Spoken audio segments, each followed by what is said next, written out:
Fala galera, sejam todos muito bem-vindos aqui na coletiva do Jubi. É o seguinte, o negócio ficou legal pro lado do São Paulo, hein? Eu estou falando de um retorno que volta para o tricolor agora, e não apenas um, mas dois, e eu quero atualizar vocês. É sim, estou falando de um meia titular do tricolor paulista, e também estou falando de um centroavante titular do tricolor paulista que pode e deve e vai mudar a nossa história, que tem que ter ali pelo menos a oitava colocação, convenhamos, né?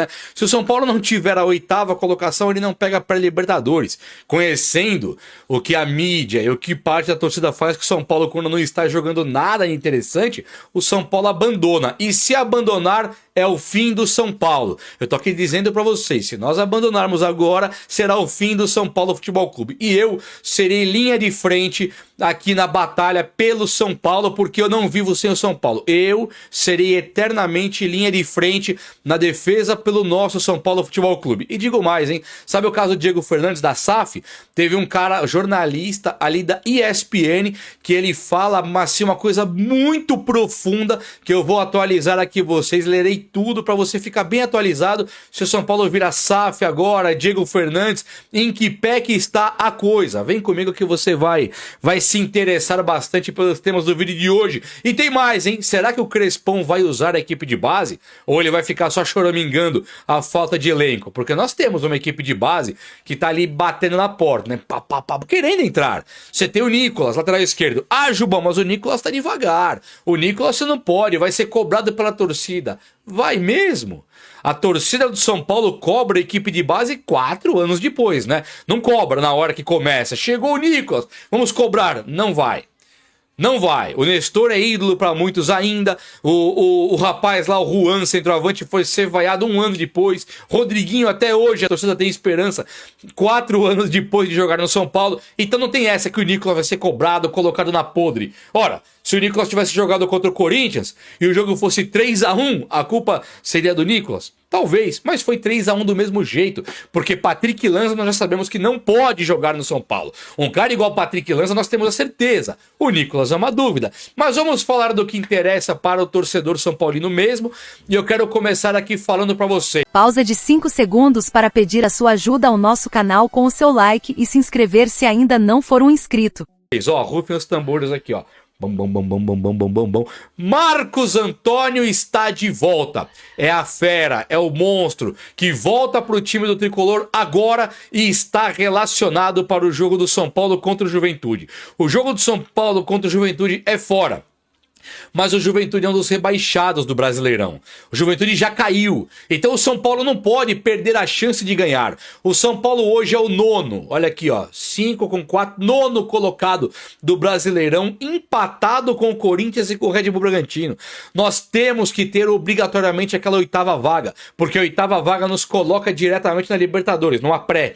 Uma vez que o São Paulo vê Flamengo ou Palmeiras sendo campeão da Libertadores. Um dos dois campeões, o time ali abre uma vaga. E a outra vaga pode vir pela Copa do Brasil. Então Corinthians, Cruzeiro, Fluminense e o Vasco que disputam a Copa do Brasil, desses todos aí, Corinthians está empatado com a gente, Cruzeiro na frente e o Fluminense na frente. Então se ganha Cruzeiro, ganha Fluminense, abre a 8ª vaga. Então o São Paulo ele tem que se agarrar a essa 8ª vaga a todo custo. E está empatado com 2 times. Então ganhar do Juventude hoje é obrigação total. Portanto, o Marcos Antônio voltando para o São Paulo agora é uma das melhores notícias de todos os tempos. E a outra excelente é que o Caleri treina com o elenco do São Paulo, os que não jogaram, né? Então tem os que jogaram, esses daí foram dar uma descansadinha, e os que não jogaram ficaram para treinar. O Caleri faz o treino completo, totalmente. O São Paulo ainda fala no Caleri numa transição, jogando com impacto restrito. Então tem uma restrição de bater no Caleri, né? Você chega ali pros caras da equipe de base e dos laterais, volante, zagueiro, reserva, falou, no Caleri pega leve. Então os caras não estão chegando para quebrar o Caleri. Nem deve chegar em ninguém no treino, né, para destruir. Mas o Caleri pelo menos já fazendo essa transição e treinando sem, assim, total o tempo de treino, o Caleri mostra que ele está pronto para voltar para o time de São Paulo. Então, assim, Marcos Antônio e Caleri voltando, olha no meu olho aqui, ó, é outro time ou não é? volta Marcos Antônio, volta Caleri, é outro time. Já rolou outro time aí, então tá tudo bem. Acho que aí fica legal pra caramba de você pensar nesse tipo de situação. Caleri e Marcos Antônio, o São Paulo tendo ainda 4 jogos pela frente, já passa a ser uma esperança melhor. Se ganha os 4 jogos é difícil, mas é o São Paulo ainda, né? Diferente do que fala aí o Crespo, diferente da maneira que o Casares se coloca, diferente de alguns caras pensam do São Paulo, a imprensa ainda é o São Paulo. Ganhar esses 4 pode, e ganhando os 4, pega a Libertadores. Ano que vem a Libertadores ela não significa apenas que o São Paulo vai jogar um torneio que tem pouquíssima esperança de ganhar hoje. Não, ele vai jogar um torneio que vai nos dar muito retorno financeiro, retorno de visibilidade, estarmos em alta nas notícias. Então isso traz patrocínio, isso traz aí pra gente bilheteria, isso traz venda de acessórios, camisas e tal. Então eu acho que o São Paulo ele tem a obrigação mesmo de ir para Libertadores, até para fechar cota de televisão. Fala, tô no auge aqui, não tô morto não, tô aqui, sou o São Paulo. E aí é onde jogadores vêm pro São Paulo para jogar uma Libertadores. O Marcos Leonardo pode acabar aqui do nada. Aliás, por falar em Marcos Leonardo, o cara esteve a um passo de estar aqui no São Paulo. O Marcos Leonardo esteve a um passinho de vir pro time do São Paulo e fechar com a gente aqui. Não veio por 12 milhões por 4 meses, que eram os 3 que ele ganha lá. E aí eu penso, será que não era melhor ele ter vindo? O São Paulo poder tentar ganhar a Libertadores que perdeu de maneira vexatória. Sabe, essa trajetória de final de brasileiro jogando com o Marcos Leonardo. O Marcos Leonardo, será que não vem pro São Paulo no ano que vem se o São Paulo beliscar essa vaguinha de Libertadores? Se o São Paulo pega essa 8ª vaga e abre a 8ª e o Marcos Leonardo ainda tá fora ali no time do Al Hilal, não sei o que ele joga. Se o Marcos Leonardo vê o São Paulo na Libertadores e o São Paulo faz um projeto, um plano com um investimento real para ele poder vir jogar aqui, ele pode mudar o São Paulo de patamar. É lógico que pode. E eu não descarto o Marcos Leonardo vir pro São Paulo, não. Não descarto de verdade. E olha só, deixa eu contar a respeito da SAF, mas antes eu quero falar sobre o Crespo. Será que ele vai continuar não utilizando jogadores? Quando ele fala, treinei com 13... Tá, treinou com 13, mas cadê o Nicolas? Cadê o Luca? Por que voltou pro time o Cédric Soares quando o Mike vinha bem? Sabe, é muito fácil você cruzar o braço e falar, não tenho ninguém, não tenho ninguém. Tá, mas não tem ninguém. Os que tem na base você não vai utilizar. Não pode ter um David Neres na base, não pode ter um Antony na base, não pode ter um Luiz Araújo, um Kaká, um Gabriel Sara. É tudo fantasia, é tudo mundo da lua. Gabriel Sara não existiu. Kaká não existiu, Casemiro não existiu, o Brenner não existiu, Breno não existiu, não tem ninguém existiu ali, não é tudo conto da nossa cabeça, uma memória que não existe. Não, gente. A equipe de base é o fruto do São Paulo, é dali que vem as glórias do São Paulo. Quando teve o time do Cilinho com 70 jogadores da base, não é uma mentira isso. O São Paulo quer jogadores fortes, saudáveis, de 23 anos. Não tem grana pra comprar, você vai querer o quê? Você vai querer comprar no Barcelona, vai querer comprar no Corinthians, no Flamengo? Quero ter um jogador de 23 anos, manda pra cá o meia, manda pra cá o ponta. Esquece, malandro, não vai trazer. Então você quer jogador de 23 anos, mas você fala que não tem grana? Então onde tá o jogador de 23? Onde tá o jogador de 23 anos que pode ir pro São Paulo? Se não na equipe de base. Sabe? Então tem que usar a base, Crespo. Eu não quero pegar no pé do Crespo, até porque eu acho que o São Paulo ganha amanhã. Eu acho realmente que o São Paulo ganha. Mas utilizar o Nicolas no lugar do Patrick Lanza é a única esperança. Pode dar errado, mas vai dar errado com o Lanza. Tem que pôr o Nicolas. Colocar o Luca e dar corda nele. Dá corda no Luca e fala drible. Sai pro drible. Deixa esses pé rapada aí, Pablo Maia, Bobadilha, quando voltar Enzo Dias. Põe esses caras e fala, vocês vão marcar pro Luca poder perder a bola. Não entende, não fazem nada. Estão vivendo de nome. Coloca o Luca pra driblar, o Ferreirinho fala driblem. Se driblar 10, entrar com bola e tudo tá ótimo. Se perder a bola, paciência. E os marcadores que marquem. São 3 zagueiros, 3 volantes, 2 laterais que não sobem. Coloca os caras que dribla, cara. O que pode piorar? Essa é a pergunta que eu te faço. O que pode piorar, não é verdade? Acho que nada. Meus amigos, eu quero... Vivendo um final de Campeonato Brasileiro que os caras não têm ânimo, que os jogadores olham para o lado, cada hora parece que você vai... Parece batalha. Cada hora que você olha para o lado, você tem um caindo do seu lado. E aquilo vai minando o emocional dos caras. E o time do São Paulo, convenhamos, vocês vão concordar comigo, imagino eu, que o São Paulo tem um emocional de uma criança. Porque o São Paulo consegue fazer as coisas e aí tem um impulso, aí começa. Aí faz isso aqui. E aí, por exemplo, você tem uma atitude como a do Ferreirinha ontem. Cara, gente, o Ferreirinha, como é que. Assim, o Ferreirinha é o típico QI de centopeia que a gente fala aqui às vezes. Como é que pode o Ferreirinha dentro da área fazer um lance daquele, gente? O Corinthians estava perdidaço, estava nervoso, sem saber o que fazer com a bola, estava pressionado. O São Paulo foi lá e faz um pênalti daquele, sabe? O São Paulo não estava fazendo nada no jogo. Mas o Corinthians também não estava. O São Paulo estava naquele jogo banho-maria exatamente para esperar o Corinthians errar, o Corinthians se expor, o Corinthians fazer as coisas.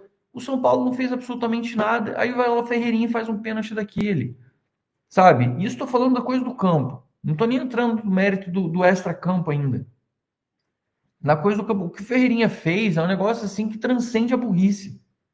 Transcende a burrice, a ingenuidade, sabe? É desconexão de concentração de jogo. Não é possível o cara ser tão estúpido a esse ponto. Não é possível, não é possível. Eu fiquei olhando e falei assim: como é que é possível? O cara vai disputar uma bola no alto, o cara esquece a bola e vai dar só um tronco no cara para fazer um negócio dentro da área, na casa do Corinthians, onde já qualquer coisa. Se você fizer assim no cara, o cara vai cair no chão e vai ser pênalti. Então, assim, cara, o São Paulo, esse ano, tem números lamentáveis, sabe? O São Paulo, esse ano, tem 16 pênaltis cometidos. O time do São Paulo é um time burro. Essa não tem outra palavra para falar. O time do São Paulo é um time burro. Eu não consigo ter visibilidade quando eu vejo um time que nem o São Paulo que desmancha emocionalmente que nem uma criança. Que nem foi ontem. Que nem foi ontem. Emocionalmente, o time do São Paulo é um time infantil. Os caras têm uma mentalidade infantil. A gente tem que ver assim: o Lucas parou porque ele tá sentindo dores e ele tá triste porque ele não tá dando o melhor dele. O São Paulo ainda não tá nem garantido na Série A do ano que vem, gente. O Crespo vir para a coletiva e passar a sensação emocional que ele tá passando, do tipo, a gente precisa só acabar esse ano, que não sei o quê, também passa uma sensação de merda. E repito, o Crespo não tem culpa de nada no que aconteceu nesse ano no São Paulo. O Crespo é uma vítima, porque o que ele está fazendo no São Paulo é nada mais do que agonizar junto com o time. Mas o discurso dele na coletiva de imprensa, ele deprime. Mas ele está falando a verdade. O esporte não permite que você abaixe a cabeça. A primeira coisa que se diz quando você perde jogo, treinadores, quando você perde uma partida, você se reúne com o seu grupo para falar as coisas, vamos lá, tem o próximo jogo, sempre tem uma chance nova de fazer alguma coisa. Sempre tem isso. O esporte mostra isso. Você não pode se abater depois de uma derrota. E o time do São Paulo é um time que se abate por tudo. Tudo, tudo, tudo. Emocionalmente, o São Paulo é um time morto. A diretoria do São Paulo, para variar, não aparece. Não aparece. A gente tem os dirigentes do São Paulo que não estão dando as caras. Mas eles estão lá na Barra Funda, não sei o que. Beleza, os caras estão na Barra Funda e o time continua afundando. As coisas continuam não funcionando. O Crespo continua dando entrevistas deprimentes. Por que ele tá assim? Ele tá puto, ele tá triste com razão? Tá puto, tá triste com razão. Mas não dá para você chegar do lado de fora porque você só piora a situação toda. Neste momento, o que deveria acontecer hoje, vou dizer para vocês, era o Casares marcar uma entrevista coletiva, com toda a diretoria sentada naquela bancada lá grande que eles têm, e todos eles falarem para a torcida, para a imprensa, e assumirem os erros, assumirem as responsabilidades, assumirem tudo que foi feito de errado ao longo do ano e passar para a gente o que eles vão fazer agora para esses 4 jogos que a gente agoniza no campeonato, que nem acabou ainda, porque não adianta ficar falando de 2026, o campeonato nem acabou ainda. E, ao mesmo tempo que a gente está, que eles têm que assumir todas as responsabilidades do que não foi feito para esse ano, não adianta chegar o Crespo e deixar o Crespo falando na coletiva. Eles têm que chegar agora e assumir e falar assim: não, a gente sabe que a gente errou, a gente sabe que tem responsabilidade, a gente sabe que erramos, aonde nós erramos a gente está atuando, o que nós vamos fazer, o que nós vamos... mas não dá para falar dos jogadores. Eu não estou falando de falar de jogadores, eu estou falando de mexer na estrutura do CT hoje. Porque até quando os caras... Porque assim, até no trabalho, eu já cansei de ver isso. Tem gente que fica fazendo corpo mole, mas quando vê que o chefe chega perto e que o chefe tá vindo ali e tem chance de ser demitido, até o mais vagabundo mexe o rabo para trabalhar. E a gente não vê isso, porque a gente tem uma omissão na hora de tomar as decisões. A gente não consegue ver, as coisas acontecendo. A gente não consegue ver um comando, um top-down de chefia que movimente as coisas lá todas. E aí você chega no vestiário do São Paulo, gente, faltam 4 jogos ainda. A gente não está garantido nem na Série A do ano que vem. Eu troco o salário do Lucas por 10 tapas. Eu já falei isso aqui, eu já tô nessa faz tempo. O Tapia vencendo. O Tapia realmente vencendo um dos jogadores. O pessoal critica o Tapia, pegou uma pinimba com o cara, pegou uma birra com o Tapia. E o Tapia vencendo o principal jogador do São Paulo há muito tempo. As pessoas parecem que têm medo de falar a verdade sobre as coisas. O Tapia é um jogador limitado tecnicamente, mas é um jogador que se esforça e se dedica mais do que os outros que estão no São Paulo hoje. Ele dá um nível de entrega, coisa, cara, desculpa, o Alisson, adoro o Alisson, história dele, sempre foi campeão, o que ele fez pelo São Paulo, as coisas todas. Mas o Alisson tá um zumbi. O Alisson é um Walking Dead dentro do campo, cara. O Rafael Tolói ontem, igual o Wendel. Os caras entram em campo, tomam. O Crespo na coletiva falou: eu não quero cara com talento, eu quero cara com saúde. Cara, que isso? Eu vou tomar meu gole de café aqui. Eu fico imaginando, quando você vai fazer as coisas, você chega pro cara e fala assim: Crespo, qual perfil de jogador você quer numa mesa de reunião? Vamos imaginar a situação. Gente, talento, a gente não precisa se preocupar tanto. Eu quero um jogador saudável. Você imagina um técnico de futebol falar que quer um jogador saudável? Nós estamos falando de atletas de alta performance que tem disponível coisas de milhões, para não dizer bilhão, que é um negócio do futebol. O São Paulo investe pra caralho, faz um monte de coisa, e o cara fala assim: não, eu não quero um jogador de talento, eu quero só um jogador saudável. Saudável, gente. Saudável é um cara que não tá podre, é um cara que não tá destruído. É um negócio vergonhoso a gente ouvir o Crespo falar que ele quer um jogador saudável. E o Crespo não tá errado no que ele tá falando, não, tá? Antes que, mas você tá falando do Crespo. Não, eu não tô errado. O que eu não tô gostando é do tom deprimido do Crespo. Eu acho que um treinador, ele normalmente ele tem que apresentar uma força interior grande para ele passar isso ao grupo de jogadores e ao coletivo todo. Tá? Isso é uma coisa que eu acho, isso é dentro de mim. Se eu me abato como líder da minha equipe, e eu tenho equipe, tive equipe, sempre tive pessoas junto. Se você se apresenta abatido junto com uma equipe, a tua equipe toda esmorece.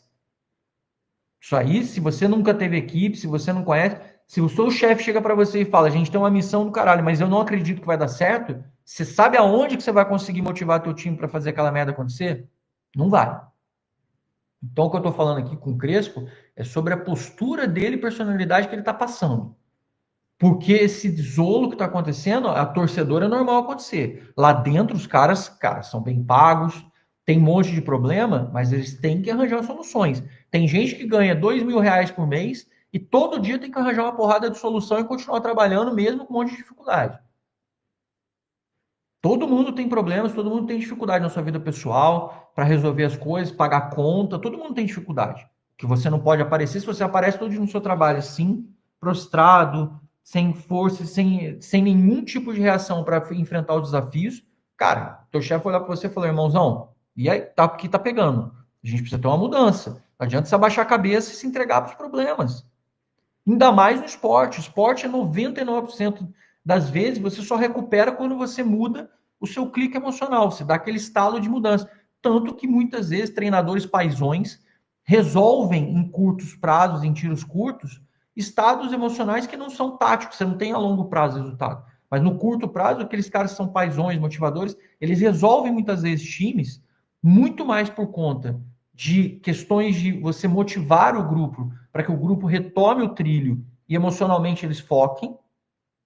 Só dura curto prazo, mas resolve em curto prazo muitas vezes. E o São Paulo não está tendo nada hoje. O São Paulo não tem nem o físico, nem o emocional, nem a motivação, nem o São Paulo não tem nada, não tem top-down de liderança. Estou falando de tudo, da diretoria para baixo.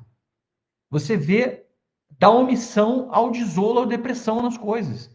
Não está dando para fazer isso. Não tá dando para fazer isso, sabe? Tá realmente difícil pra caralho. E eu tô muito, muito, muito incomodado com relação às posturas de todo mundo, do Crespo, dos jogadores, da omissão da diretoria, de tudo. Tô incomodado com absolutamente tudo. Tá me deixando chateado pra caralho, porque As pessoas estão falando em 2026, 2025 ainda não acabou. A gente não tem finalizado nada, nem posicionamento no campeonato. Cada posição no campeonato muda grana, e o São Paulo não tem grana. Muda campeonato para o ano que vem, perspectiva para o ano que vem. E a gente não tem nada. E eu vejo muita gente em casa que esquece rebaixamento. Não, não vou esquecer. Só vou esquecer quando o São Paulo. Se o São Paulo ganhar do Juventude, aí eu posso esquecer rebaixamento, porque daí realmente a gente matematicamente classificou. Agora, quem pode aqui me dizer que o São Paulo tem certeza que o São Paulo ganha do Juventude domingo? Que o São Paulo vai pontuar tranquilo nesses próximos 12 jogos, os próximos 12 pontos, e o São Paulo não tem chance nenhuma de correr risco nenhum. Duvido que alguém consiga fazer isso. Não dá. Não dá. A única saída é com relação à SAF. Concordo, fala aqui todos os dias. Já não acredito em mais nada que venha dessa política do São Paulo. A única coisa que eu acredito real é uma mudança de perfil, uma mudança de completa da reforma política do São Paulo, e que o São Paulo tem um dono que brigue pelo próprio dinheiro. Porque enquanto as pessoas estiverem brigando por elas mesmas, por status, egos e vaidades, não vai mudar porra nenhuma. Eu, pelo menos, estou bem preocupado com as coisas. Estou desanimado também um pouco. Estou bem frustrado, chateado com relação às coisas, principalmente por ver todas as pessoas que poderiam estar representando o São Paulo, todo mundo está de cabeça baixa, ninguém aparece, ninguém está falando absolutamente nada. Então está realmente incômodo, estou bem chateado mesmo.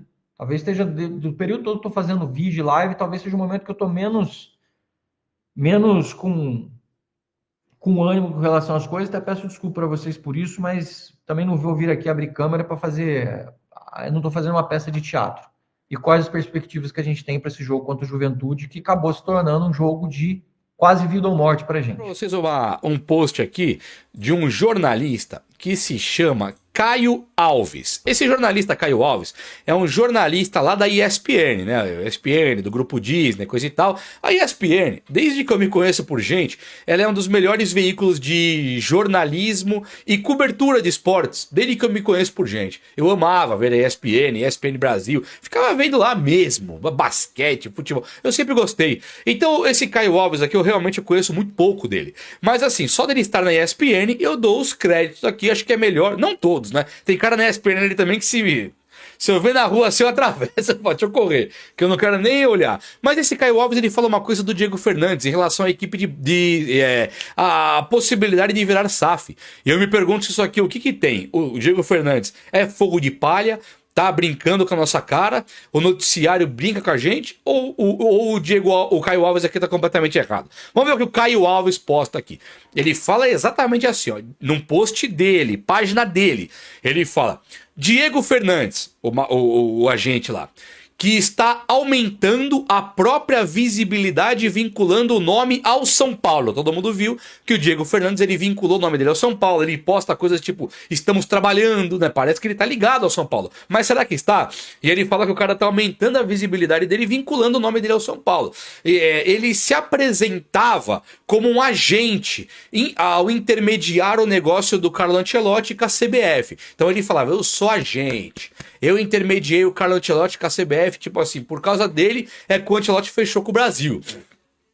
Na época, a ESPN apurou, fez uma matéria, apurou, foi a fundo, ligou, anotou e falou assim, ó, que a FIFA cobrou a CBF. Falou, e aí, CBF? A FIFA pegou o telefone e ligou pra CBF. E aí, CBF? Qual que é a do cara? E o cara não é agente, porque pra ser agente de jogador, ele tem que ter uma autorização da FIFA. O Diego Fernandes falava que ele colocou o Ancelotti na CBF, mas ele não tinha a autorização da FIFA, entendeu? Então as palavras exatas do cara aqui, do Caio Alves, são assim, ó. A ESPN apurou que a FIFA cobrou a CBF e pediu garantias de que o Diego Fernandes, que nunca foi agente, se tratava de um. CBF, o cara é um agente? Pra mim nunca foi. O empresário, que é o Diego Fernandes, elevado pela gestão do Edinaldo Rodrigues, que era o antigo presidente da CBF, ele dava uma moral pra esse Diego Fernandes, né? Ele fala assim, ó, passou a se apresentar como um consultor, então já não é mais agente, ele é apenas consultor. E o Samir, o atual presidente, ele evita e se distancia do Diego Fernandes. Olha aqui como acaba isso aqui, ó. Com as portas fechadas na CBF, isso aqui é gravíssimo, com as portas fechadas na CBF, ele tenta o São Paulo e o assunto é SAF, que engaja por natureza. Então ele joga na mídia que ele quer fazer o São Paulo virar SAF, que ele é um investidor, que ele tem um banco, que pacta, tem um plano e coisa e tal. Mas não tem nada por enquanto, ele tá apenas engajando com o São Paulo, segundo o Caio Alves. E aí ele fala assim, ó, depois de tanto tentar prometer, o Diego Fernandes, que é São Paulino, disse que faria uma surpresa para devolver o apoio que os torcedores lhe deram. Então ele tem uma surpresa, até o Miller falou, tem uma surpresa, ele fala, tem uma surpresa aí, dia 16 de dezembro, coisa e tal. E qual que é a surpresa? Segundo o Caio Alves, da ESPN, a surpresa é um jogo festivo entre os ídolos do São Paulo, e assim vai se ganhando um holofote da imprensa. Isso aqui pra mim, gente, é gravíssimo. Sinceramente, pra mim isso daqui é gravíssimo, é uma coisa assim muito inadmissível. Então o cara, ele não pode ser agente, porque ele não tem o cursinho, não tem a autorização para ser agente. Então ele passa a se chamar de consultor e tira um coco da nossa cara falando que ele é um investidor brabo, que vai ter gente para investir com ele, já tá vendo votos no conselho e que ele tem aí um banco que trabalharia com ele para investir no São Paulo, quando na verdade a surpresa que ele tem, que o Miller falou, é apenas um jogo com ídolos do São Paulo. Então esse Caio Alves, ele coloca o Diego Fernandes como alguém muito abaixo da crítica, alguém muito abaixo da confiança, alguém muito abaixo da honestidade, sabe? Se for verdade o que o Caio Alves fala, ele tá simplesmente utilizando o São Paulo para se autopromover. Será que é isso? Porque ele teria as portas fechadas na CBF, não tá em clube nenhum e nem agente é, ele é apenas um consultor. O que é isso que tá acontecendo?